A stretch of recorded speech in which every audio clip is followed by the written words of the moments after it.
Now in SQL Server 2005, Microsoft has divided security into really 3 different levels to try to make it a little easier for the administrators to get their head around. Let's look at the terminology here and get used to this, because you're going to hear it a lot in the coming months and years in SQL Server. We're now going to deal with principals, securables, and permissions.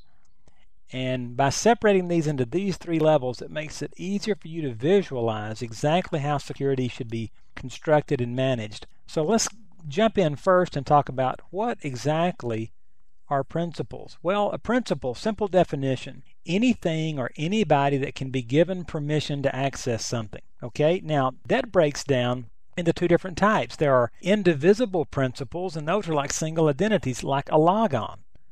A login that I created in an earlier video for Frank. That's an indivisible principal. A collection of principal, or collection principals, if you will, these are things like fixed server roles, anything that contains more than one principal that can contain permissions. So any kind of a group type situation is technically a collection principal. So you may hear some of that, or you may read some of that in documentation out there. That's exactly what they're talking about.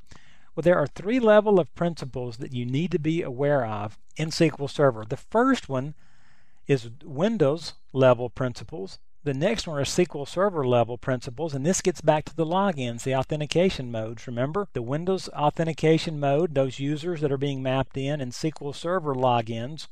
And then, of course, our database users. So again, this ties directly back into Windows authentication, or the authentication modes. Well, let's look at these 3 levels. At the Windows level of principals, we have local user accounts, domain user accounts, and then of course our Windows groups and Active Directory. And since we can map any of those into SQL Server, then we can deal with those as principals. They get permissions.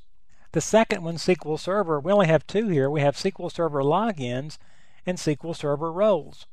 Then inside each individual database on every SQL Server, we have the database user, we have database roles, database groups, and application roles. So those are the 4 types of users that can be inside a database, and obviously we can set up security on each one of those. Now you do need to be aware that the database groups right here are really provided for backward access or backward compatibility.